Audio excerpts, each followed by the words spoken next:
Hello friends, स्वागत है आप सभी को हमारे यूट्यूब चैनल रिजल्ट्स गुरु पर। तो दोस्तों, आज हम लोग वास्तविक संख्या के एक्सरसाइज 1.2 के आगे के क्वेश्चन को बनाएंगे, यानी कि क्वेश्चन नंबर कि HCF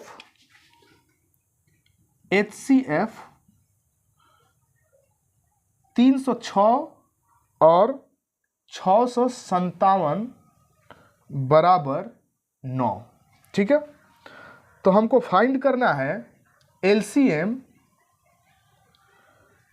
306, 657 हमको फाइंड करना है इसका LCM। ठीक है, तो बहुत ही इजी है। हम लोगों ने पिछले वीडियो में देखा कि LCM बराबर होता है पहली संख्या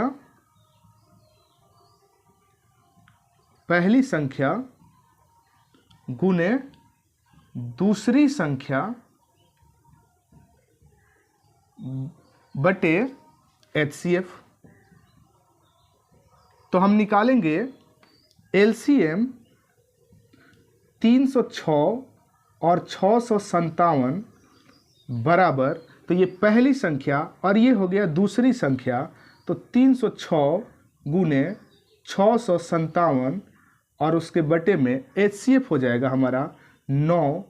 अब यहाँ पर हम इसे काट सकते हैं, तो हम 9 एकम 9, 9 तिये 27, यहाँ 3 बचा तो 6 36 हो गया, तो 9 चौके 36, तो हो गया 34 गुने 657। ठीक है, अब इसका हम गुना करके लिख देंगे, तो इसका गुना हो जाएगा 22 33 8।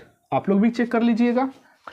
क्वेश्चन नंबर 5 कह रहा है कि कोई भी प्रकृत संख्या n के लिए 6n क्या 0 पर समाप्त होगी या नहीं। तो सबसे पहले यह समझना है कि 0 पर समाप्त होने का अर्थ क्या है। तो 0 पर समाप्त होने का अर्थ यह है कि वो संख्या भविष्य में 0 हो सकती है कि नहीं, यदि उसमें हम किसी और संख्या से भी गुणा करते जाए। तो जैसे मान लीजिए 15 है, 15 के पावर n ले लेते हैं। n का अर्थ है कि इसमें किसी और संख्या का यदि गुणा किया जाए, मतलब ये कहने का अर्थ ये है कि 15 बराबर क्या हो गया, 3 गुने 5, मतलब 3 के भी पावर n और 5 के भी पावर n। यानी कि हम कह सकते हैं कि 3 हम जितना बार चाहे उतना बार लिखें और 5 हम जितना बार चाहे उतना बार लिखें, तो क्या ये भविष्य में 0 इसके इकाई स्थान पर होंगे या क्या ये भविष्य में 0 हो जाएंगे। तो जिसके गुणनखंड में 5 अंक रहता है, वो आने वाले समय में जैसे हम इसको गुणा करते जाएंगे तो वो 0 हो जाता है। कहने का तात्पर्य यह है कि उस संख्या के अभाज्य गुणनखंड में 5 होना चाहिए। तो यहाँ पर हम देख रहे हैं कि 6 टू दी पावर n, इसका अर्थ क्या है, 2 गुने 3 के पावर n। कहने का मतलब हुआ 2 के पावर n और 3 के पावर n।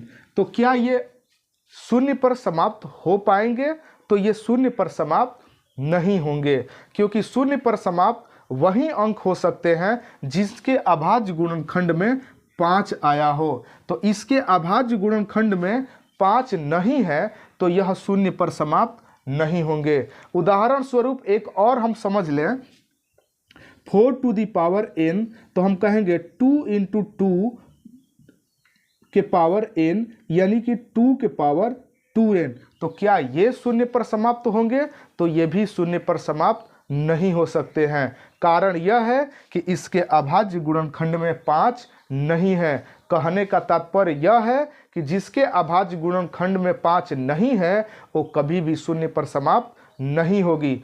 तो यहाँ पर हम लिख सकते हैं, क्या लिख सकते हैं कि 6 टू दी पावर n यह 0 पर समाप्त नहीं होगी, क्योंकि इसके अभाज्य गुणनखंड में 5 नहीं है।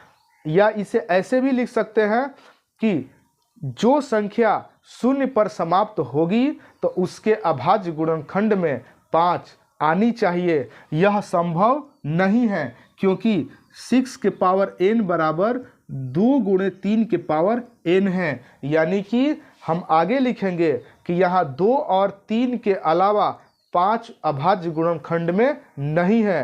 अतः अंकगणित की आधारभूत प्रमेय की द्वितीयता यह साबित कराती है कि यह संख्या शून्य पर समाप्त नहीं होगी। आप हमारे बातों को सुन करके वैसे लिख सकते हैं। क्वेश्चन नंबर 6 कह रहा है कि आपको दिखाना है कि यह भाज्य संख्या है। भाज्य संख्या का रूल क्या है भाई?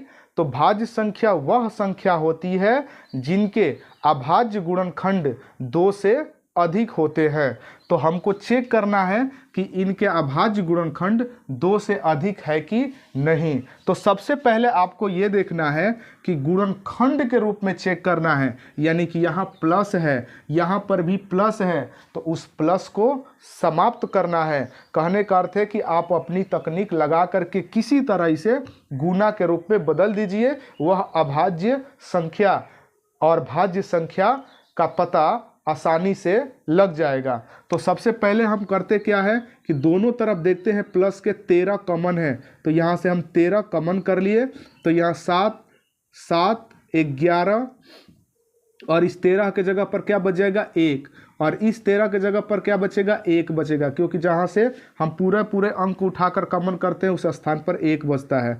तो यहाँ पर क्या हो गया 13 और 11 7 77, 77 में 1 से गुना करेंगे 77, तो यहाँ पर हो जाएगा 77 प्लस 1। अब यहाँ क्या हो गया 13 गुने 77 1 78, 78 का अभाज्य गुणनखंड कर सकते हैं हम। 78 का 2 से कटाएंगे, 2 3 6 2 9 18, फिर हम यहाँ पर 3 से कर सकते हैं, 13 3 39, यानी कि कितना हो गया 13 गुने 78 की जगह लिख देंगे 2 गुणे 3 गुणे 13, 2 गुने 3 गुणे 13। अब इसे सदा देंगे थोड़ा सा, 2 गुने 3 गुने 13, 2 बार आया है 1 2 2 बार, तो 13 का स्क्वायर हो जाएगा। अब यहाँ आप खुद देख सकते हैं कि इसके अभाज्य गुणनखंड 2 से अधिक है कि 2 से कम है। तो 2 से अधिक है तो हम लिख सकते हैं अतः दी गई संख्या भाज्य है। ठीक है, भाज्य है। यदि 2 ही गुणनखंड होता तो हम क्या कहते अभाज्य है। 2 गुणनखंड में क्या, या तो एक कोई अंक होता और उसके साथ एक गुणनफल में होता। ठीक है, लेकिन यहाँ पर ये इसका अभाज्य गुणनखंड 2 से अधिक है, इसलिए यह संख्या भाज्य है। अब इसी तरह अब हम लोग इसे चेक करेंगे। अब देखेंगे कि दोनों तरफ क्या कॉमन है प्लस के, तो प्लस के उधर 5 है, प्लस के इधर भी 5 है, यानी कि दोनों तरफ 5 कॉमन है। तो यहाँ क्या बच गया 7 6, इस 5 की जगह क्या बचेगा 1, फिर 4 3 2 1, और इसके जगह पर भी 1 हो जाएगा क्योंकि कॉमन हो गया है 5, तो यह क्या हो गया 5। अब इसे हम लोग गुना कर देंगे, तो गुना करते हैं हम 6 7 42, और इधर से गुना हम कर देते हैं 3 दूनी 6 और 6 चौका 24, तो 42 और 24 में हम गुना कर लेते हैं, तो हो जाएगा 4 दूनी 8 4 चौका 16 16 4 20 का 0, और ये हो जाएगा 4 दूनी 8 2 10, तो ये हो जाएगा 1008, और यहाँ पर 1। ठीक है, तो हो गया 5 गुणे 1009।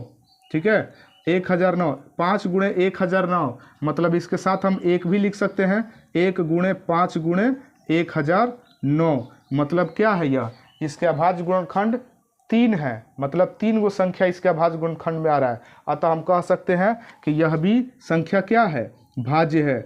अतः दी गई संख्या भाज्य है। ठीक है, अब देखते हैं अगला क्वेश्चन। अगला क्वेश्चन है कि एक वृत्ताकार ठीक है पथ है, इसमें एक लड़की है सोनिया, ठीक ना, यह 18 मिनट में इसका एक चक्कर लगा लेती है, और दूसरा लड़का है रवि, यह क्या है कि 12 मिनट में एक चक्कर लगा लेता है। यदि दोनों एक साथ चक्कर लगाना शुरू करें तब पुनः ये दोनों एक पथ पर कब मिलेंगे, मतलब एक साथ कब मिलेंगे। कहने का अर्थ समझ रहे होंगे आप कि एक का स्पीड अधिक है, एक का स्पीड कम है। इस लड़की का स्पीड जो है सोनिया का कम है, इसलिए यह चक्कर लगाने में अधिक समय ले रही है। और यहाँ पर जो रवि है इसका स्पीड अधिक है, इसलिए यह पथ को 12 मिनट में ही ये कंप्लीट कर लेता है। तो जब दोनों दौड़ेंगे तो कब एक साथ मिलेंगे, इस तरह के क्वेश्चन अगर पूछेगा तो हमको एलसीएम निकालना है। एक साथ मिलने का अर्थ आप समझ रहे होंगे कि ये स्पीड है, ये इसका स्पीड ज़्यादा है तो यह चक्कर इससे तेज़ी में लगाएगा, तो शायद चक्कर लगाते लगाते एक ऐसी स्थिति आएगी कि दोनों एक बिंदु पर ही मिलेंगे। इसका अर्थ यही है। तो इसमें हम क्या करेंगे, इस तरह के क्वेश्चन के लिए हमेशा उसका एलसीएम निकाल देते हैं। तो 18 और 12 का एलसीएम निकाल लेते हैं। अभाज्य गुणनखंड से ही निकालते हैं, क्योंकि इस चैप्टर में हम लोग अभाज्य गुणनखंड ही पढ़ रहे हैं। तो यहाँ पर 2 से कटाएंगे 9 हो जाएगा, 3 से कटाएंगे 3 यहाँ होगा, 2 से यहाँ पर 6 हो जाएगा, फिर यहाँ से 2 कटाएंगे 2 से तो यहाँ 3 हो जाएगा। अब 18 बराबर यहाँ पर हो गया 2 गुने 3 और 12 बराबर हो गया 2 गुने 3। ये दोनों में क्या कॉमन है, 2 और 3। तो जो एक बार मिलता है उसे लिख लेते हैं हम लोग, और इस 3 में से भी एक को लिख लेंगे और जो बच गया उसे भी लिख लेते हैं। 3 × 2 अब गुना कर देंगे 3